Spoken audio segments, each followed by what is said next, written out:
Mga kosa, nandito ang ating isa sa idol. Siyempre, walang iba kundi si Mr. Junjun Pe ng JJP. Ruiz, maraming salamat sa pagpasyal. Salamat. Gagaling ng bulik dito. So meron kasi tayong SF na bulik.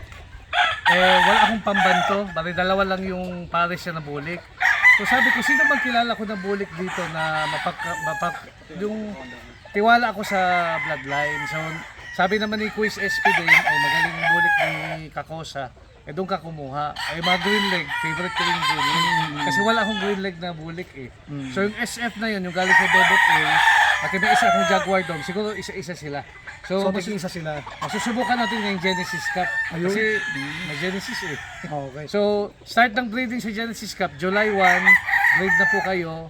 At maganda yan, mga August 15 board pataas. Saka kung para sa akin, mas mabilis, mas masarap buhayin yun eh. Kasi na-testing ko na, kasi hindi masyadong maulan. So mas madaling bumuhay ng Genesis na kaya nasubukan ko last year at last year. So mga koras, siyempre malaking kakangalan na pumunta sa ang isang Junjun Pe. Thank you din dito po. sa Manukan ko dahil sino ba naman si Kakosa? Diba? Backyard lang naman ako. Ang gagaling ng manok dito, huwag niyong bilhin, ako na. Pero yung nakuha ko sa kanyang pulet, dalawang pulet, talagang maayos. And sana mag-click naman. Kung mag-click din, bibigyan din kita ng baka click din sa yung ibang dome ko. Oo naman. Siyempre mga kosa, Bebot Uy yun sa kanya. Siyempre, isa sa mga idol natin, si Sir Bebot Uy. So ako, siyempre katulad ng kumpare ko, si Roy Lamano. So siyempre sila yung talagang partner eh. Dikit talaga itong dalawa eh. So masaya ako na napunta din sa kanila yung dome ko. Siyempre, karangalan ng Kakosa yun eh, ng Team Kakosa yun. Pero yung bulok mo doon, super, nandun kay Roel. Kasi hindi naman ako kukuha sa'yo kung hindi ako nagtanong-tanong eh. Okay. Kung sinong magagaling yung bulik. Nakita ko sa spar ngayon, mga galing sila. Baka nakachamba. Nakachamba na. Pero wag mo muna ubusin ha, kasi meron pa tayong ka-derby. Hindi mauubusin. Ito mga nandito, mga to, para sa kanila to eh. Abangan nyo mga kosa, syempre, July 1, first SQ. July 11 and 12.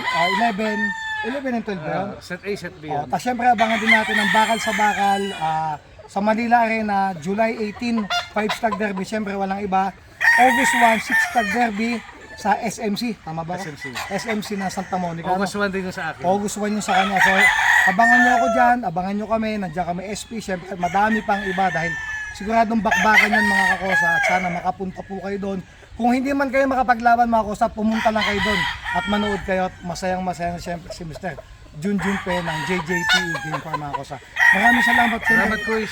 Maraming salamat po sa sana Salamat sa masarap na pagkain. Hindi, sa mga good. Di namin naubos mga Kosa yung pizza. Yan, maraming salamat sa inyo, Kuis. you. Sana soon may billboard na din ako gaya nila. Siyempre, wala namang Pero next time, diba? sa farm ka pumasyal. Papasyal ako siyempre sa time ni Kuis at siyempre pupunta kami, hintayin yung collab namin. Ako, si Junjun Pe at siyempre walang iba kundi ang mayabang kong kumpare.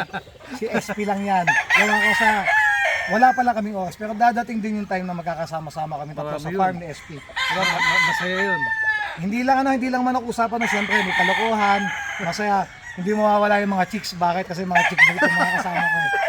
Diba guys? Thank you. Maraming salamat Paano po. nyo ha, PC Kakosa? Thank you, Mr. Junjun Pe. Thank you po.